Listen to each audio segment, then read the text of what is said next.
about a year and a half, 2 years, Jim. And Mr. Hoover blew his top. Sent like a note. I saw it. Was signed H.H. Pull out. Quit. Like did. He resigned. Left the farm board.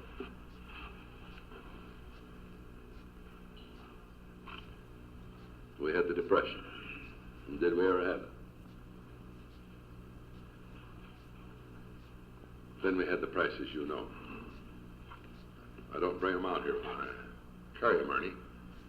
Sure I do. Those canceled checks that you gave me from South Dakota. 15 cents for wheat. 9 cents for oats. 12 cents for rye. 13. 12 cents for barley. Those are the kind of prices. 10. Wonderful.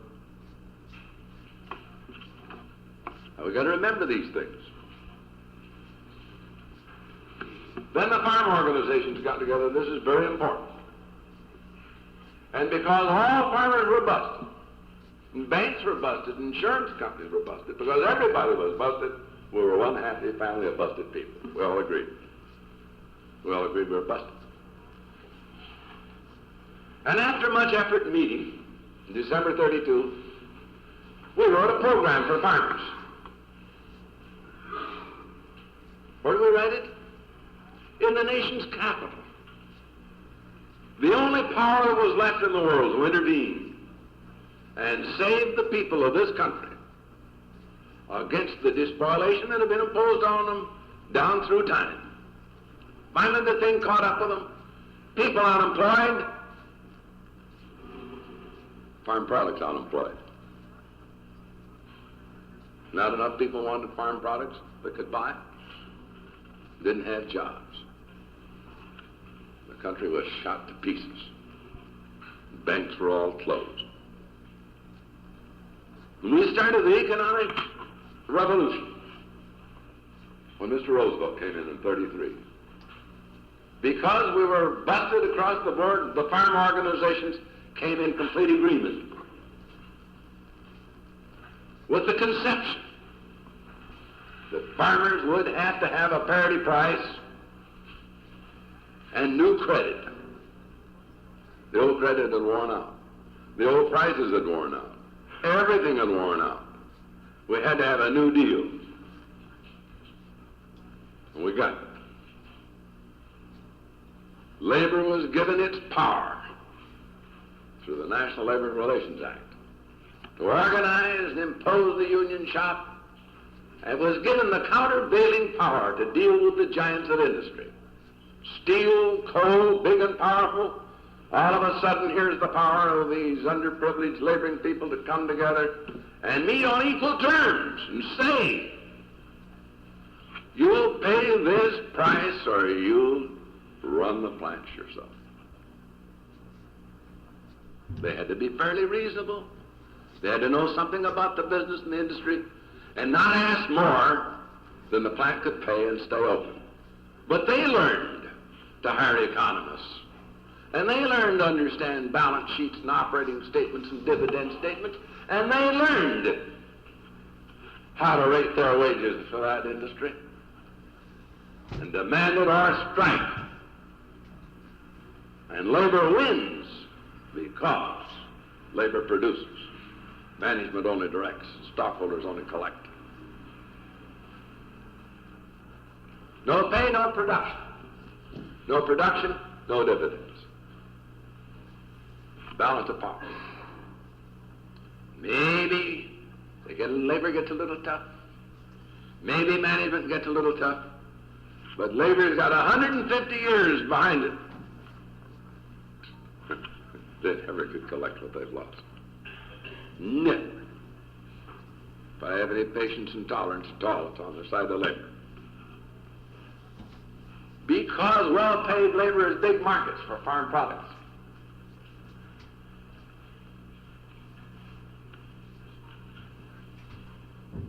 We set up credit. Farm Credit Administration. Done with 7, 8, 9, and 10, 11, and 12% interest rates. Because buying the push ball and going in debt and hoping that fortune would be with you. It's too much to hope that fortune will be with you and pay 10% interest. Nobody's been able to figure that one out. So we set up the Farm Credit Administration with a broader base, a finer conception of long-time mortgages for the farmers, over 30 years, and at much lower interest rates. Production credit for the annual needs of production. And important, banks for cooperatives. Heavens on earth, what could private banks do for co-ops? First of all, they didn't want them. And second, when the co-ops got big enough, they're in the bank, big enough to even handle our business in the Twin Cities. All of the Twin Cities banks put together, because GTA is a big borrower. All of them together can only furnish about 1/7 of our needs. We have to go to Chicago and New York, the big banks, to get our money. And the Central Bank for Cooperatives. And we never could have gone to New York and Chicago and borrowed money, except first the Central Bank set up under Roosevelt and Wallace with the request of the farm organization. The Central Bank nursed us till we got big enough and strong enough to walk outside of the yard with our pants on instead of diapers. When we got off our diapers and got on pants, we started to run away from home and going to where we shouldn't have gone, to private banks and borrow money.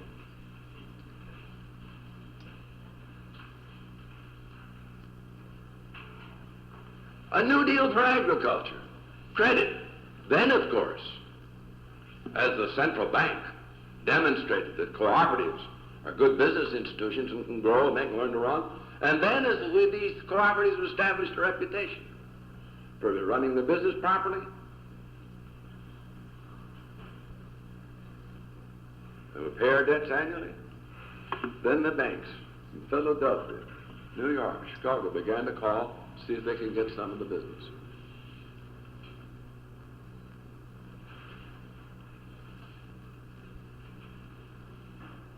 I was thinking, the American National Bank in St. Paul, where I'm a director, we have a list of the special blue ribbon accounts that get the prime rate. And a record there about the borrowing. Central Exchange is right up there. And they wonder why they don't borrow. Why don't you borrow? Prime rate stand there waiting for you. You can go up and get $500,000 any time you want it, just on your paper. You don't have to. Why don't you? What's the matter?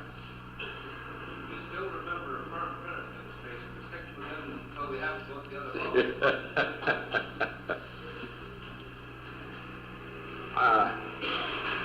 I don't know whether you know it. You can go to the First National Bank anytime you want and get $1.5 million just with your piece of paper. You can go to the First in Minneapolis, and the Northwestern National. I know because they all want to know if I can help them get some of your business. Could do that if it wasn't for Farm Credit. Okay. Remember Dick Lilly, the head of the First National, came down to see you? Want to know if I would give him an introduction to you? It's the funniest thing you ever heard of this experience. They want him to borrow $1 million or $1.5 million. Well, Emil, we couldn't borrow $50,000 27 years ago. And we weren't entitled to it, by the way. That's right, security. No, I don't think that's right. So we set up Farm Credit, and you have a new, completely new picture of agricultural credit in the United States because the federal government intervened and set up these institutions for farmers. That's on the credit side. What good is credit if you can't pay it? It'd be dumb for the federal government to do that. So we started setting up a system to give price to farmers. We were getting in socialism, see? Just like the railroads, and like Northern States Power. They get their rates from the states in which they operate, and when they need a raise, they go up and get it. So we started on the price front. We had a system where we were going to be self-financing with a processing tax. We thought it was all right. The Supreme Court said it wasn't. So, okay, we'll start all over again. And then we started with the soil conservation program and the loans. What does that mean? Our loan program. All in the world it amounts to is simply this. When there's a shortage of a product, of course, you don't have to intervene. Unless there's a war, and then you put a lid on and put ration tickets on. The problem of agriculture is to carry its great production, and particularly where the statistics show that it's got a surplus. That was the trick. So we set up a system and we call it support prices. What does it amount to? It amounts to providing the biggest customer the farmer ever had. The Uncle Sam sits back and back behind the marketplace and says, well, when you fellows don't want wheat, at $2.20 or $2.40, whatever it is, we'll take it. We call it support price. It's a new customer. The government steps in and says, we'll buy it. Well, at first they didn't believe it. The trade didn't believe it. And we put enough on their loan, so there began to be a shortage, and the first thing you know, they were buying and went up above the loan price, and the farmers began to liquidate. Uncle Sam whispers in their ear, says, the market's now a little better shape, and you better pay up your loan and sell it to them. They need it, see? That's the way it works, as simple as that. Same thing with cotton, same thing with peanuts, same thing with a support price. If we didn't have support prices today, with this crop of wheat that's coming up in the southwest, it's pretty well made, and give us a couple of rains in the northwest, and wheat would go to $1 a bushel so fast you couldn't follow the price tags. Why isn't it falling all over the lot? Why aren't the prices going? They went down here within the last week, about 7 cents a bushel. 10 days, in the last 10 days, on wheat. What is interesting, as the future went down, the premiums increased a little. But she snugs. The cash price of wheat or corn snugs right around that loan price, a little under, a little over, but not far off. They won't get too far off of first base or third base because they're afraid of this government operation. They know what's going to happen to them. Because the big boy is in there with a few $1 billion behind saying, go ahead, monkey with it at your peril. Bet all you want and speculate on the future prices of corn and wheat, notes, but at your peril. Because there is a spot I'll come in. Well, they'll try to sneak down for 5 or 10 cents. Then something happens. Then she starts coming back. Wheat came back 7 cents in 4 days. Last week it hit $2.35. Yesterday it was $2.42, wasn't it, Tom? Won't get far off first base.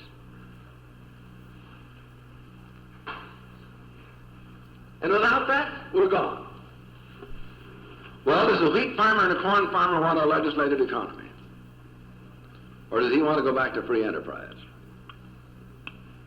Does he want to buy the push ball with the 75-cent corn, $1 wheat?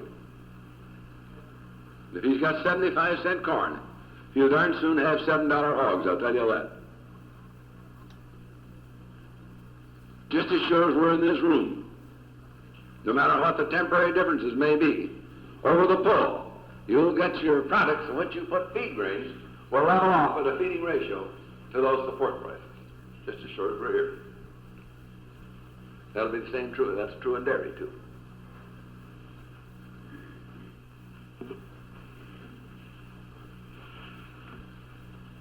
Now, surely, we all agree we want to build a home and a place for the family-type farm and not have a forward operation on the land. Is that right? We don't want great big agriculture with organized labor on the land, do we? That's the end of democracy, brother.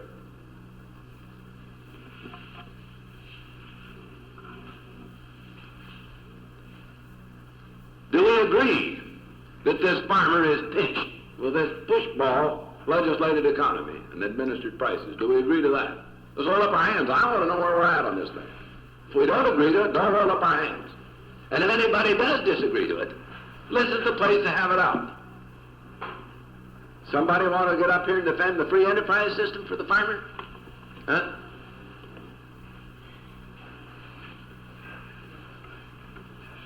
I read a speech coming out here by Mr. Irving S. Olds, chairman of the board of directors of the United States Steel Corporation. It says inflation or free enterprise. That's some speech.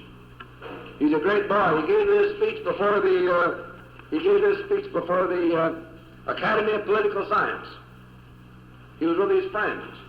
The other day there was a stockholders meeting. Some women were there and took him on, and one of them went up and shook her glasses in his face. And he resigned. He's no longer chairman. He quit. He got licked with a pair of glasses.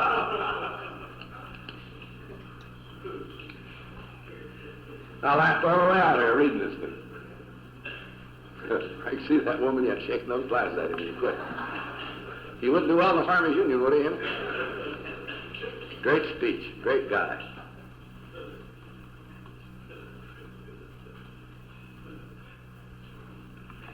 Now, who are the people that are fighting about this legislated economy for farmers? There are 3 general farm organizations.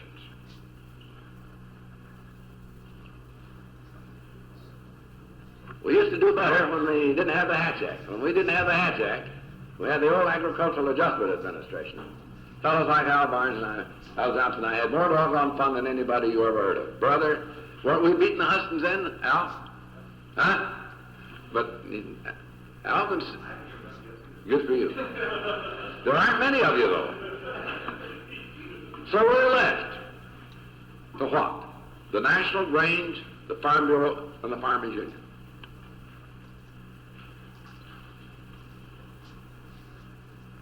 Now, what are these organizations and what do they stand for? Now, we've agreed. This farmer is hooked with this legislated economy. And that the only way he can contend in it and stay in it is to be able to wrap up his costs in a parity price and charge it back.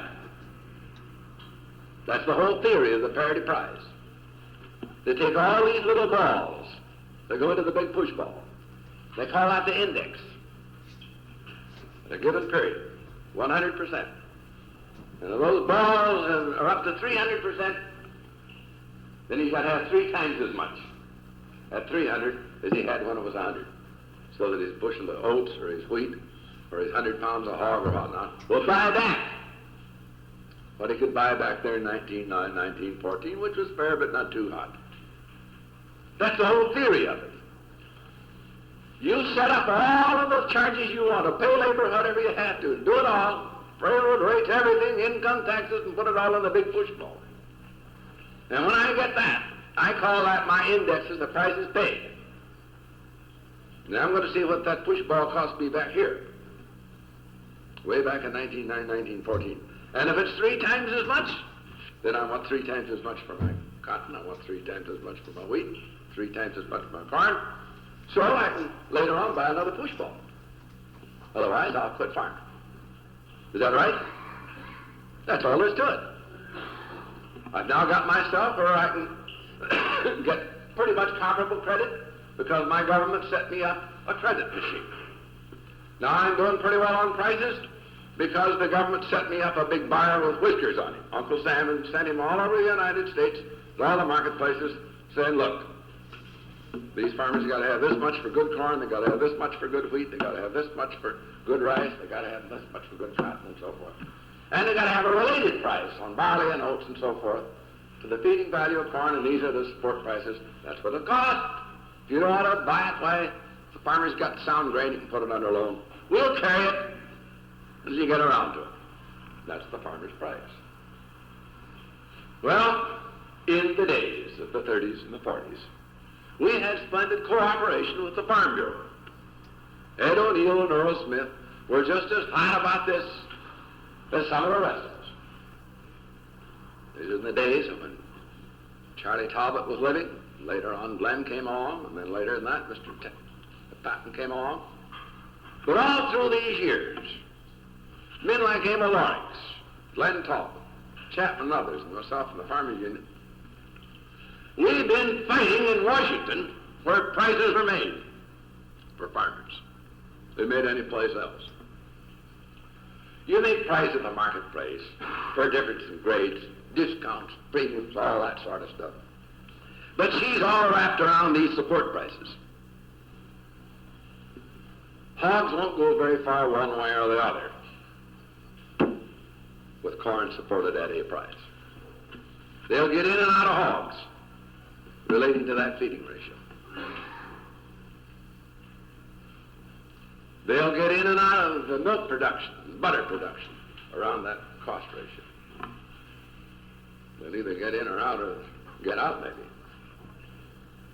Along comes the Farm Bureau that has always been with us on this thing, and all of a sudden they get a new president. What a guy, Mr. Klein. There's a guy for you. He's got a new idea, and what a dilly.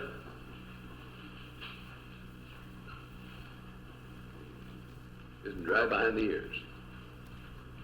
He never ran a business institution in his life. He raised some corn and hogs down and out. He was a field man for the AAA and all. And he got fired. I wish I dared tell you why.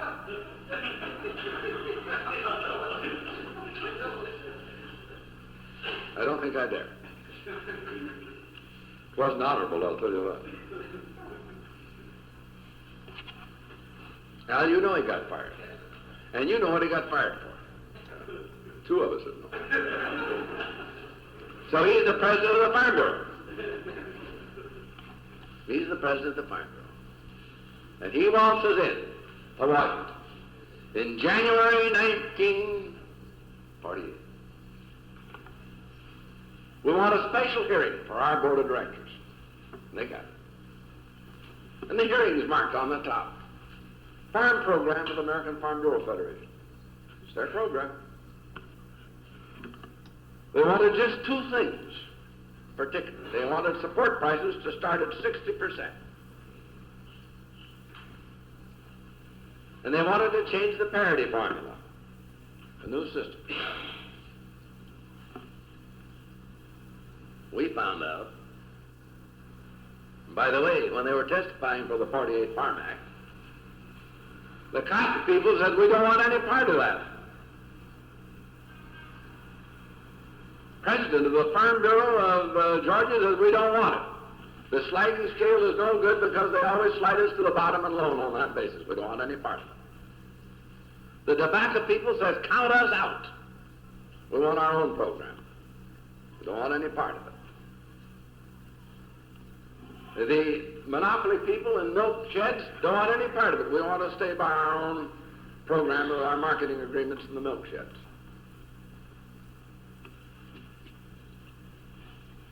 Testified, Klein, we want these things, and anyone would take the time to read the hearings. Klein is in a fight, not with the Farmers Union. He's in a fight with the members of the Committee on Agriculture, trying to prove to the President of the Farm Bureau that he's wrong. The Congress wouldn't go as low as Klein wanted them to go. The farmers of this country were protected because there were enough men in the House and the Senate that knew more about agricultural prices and the need of them than Klein, and we got a better law than Klein asked for. That's the history. It's in the hearings. Read them. I've got them all. When we understood the implications and the facts of the 48 Farm Act and what it was going to do, we started in 48 to get a change. And brother, we started slugging. And in 49 we got a change. Klein calls it the compromise that the Farm Bureau were willing to make. For we raised the support prices up to 75 to 90 instead of 60 to 90. 75 to 90. But with a new formula. We have checked far enough to know that if the 49 Farm Act is not amended and goes to its ultimate end with this new parity formula and the lack of supports that it provides, you'll bust half of the grain farmers in the United States. And you'll bust every peanut farmer in the United States. Every peanut farmer will be bust if he stays at the game long enough.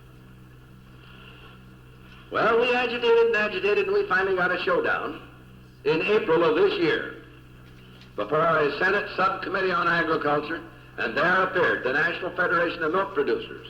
There appeared the Grange. There appeared the Farm Bureau. There appeared the Farmers Union, and there appeared the United States Chamber of Commerce. We're in there. We've been there and we're fingerprinted. Patton has made his statement. Talbot's made his statement. I've made my statement. Klein's made his statement. 3 of the state presidents of Farm Bureau have made their statements. The Grange has made their statement. The Milk Federation's made their statements. The United States Chamber of Commerce has made their statements. They're all there in one book at last. Not in several books, but all in one, and between 2 covers. We ordered 5,000 copies. We got them. They're fingerprinted. All in one book. We've ordered 5. But now when you read it, you could have just as well handed the Farm Bureau statement to the United States Chamber of Commerce and the United States Chamber of Commerce to the Farm Bureau. It wouldn't make any difference because they're the same statements. Read it. Now, we hold these meetings to bring ourselves up to date. Everybody's fingerprinted. The issues are clear. What does the Farm Bureau want? They want to drive the Department of Agriculture out of the field. They want to destroy the PMA.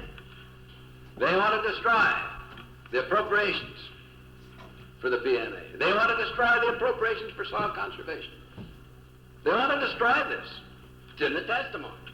They did their best to get the House and Senate Committee on Appropriations to cut the stuff all to pieces. The House wouldn't do it. They wouldn't follow the big farm organization. The House says, we know better than these boobs. We know that isn't the thing to do, and they passed appropriations bigger than the Farm Bureau. Senate's going to do the same thing. What does the Farm Bureau want? Wants to run American agriculture through the extension and the county agent system. Then they want to get rid of half of the farmers on this land. They call it getting rid of the inefficient farmer. It's in their testimony. I'm merely repeating what they testify to. And in their testimony the other day, they say 3 state presidents of the Farm Bureau stated the biggest need of agriculture today is great production and abundance and permit us to import labor from Puerto Rico, Mexico, and any other practicable place. That's in their testimony. Run big farms with imported migratory labor. That's their program. That's something for the American farm family to look at. That's the family type farmer for you, huh? Now I want to show you how dishonest they are. They stated they speak for 1,452,210 farm families. That's what they testified. They aren't speaking for these farmers all over the United States that have a milk shed because they've got a special monopoly deal. So they aren't speaking for milk. I don't think they speak for butter, do you? Well, they got memberships in those milk sheds. I know because Roy Hendrickson that works for us, he's a member 3 times of the Farm Bureau down there in that milk shed. He's in there 3 times because he's got 3 different insurance policies, so he's a member 3 times. So he told me the other day, he says, I'm 3 of that number. He says, you take fellows. He said he doesn't even speak for me. So he said, that ought not end with 210, I'll be 207 as far as I'm concerned. So they don't speak for these thousands and thousands and thousands of milk producers. They don't speak for tobacco in the tobacco states because they've got an entirely separate deal. There's no sliding scale for them at all. So they don't speak for tobacco. They don't speak for milk. So they speak for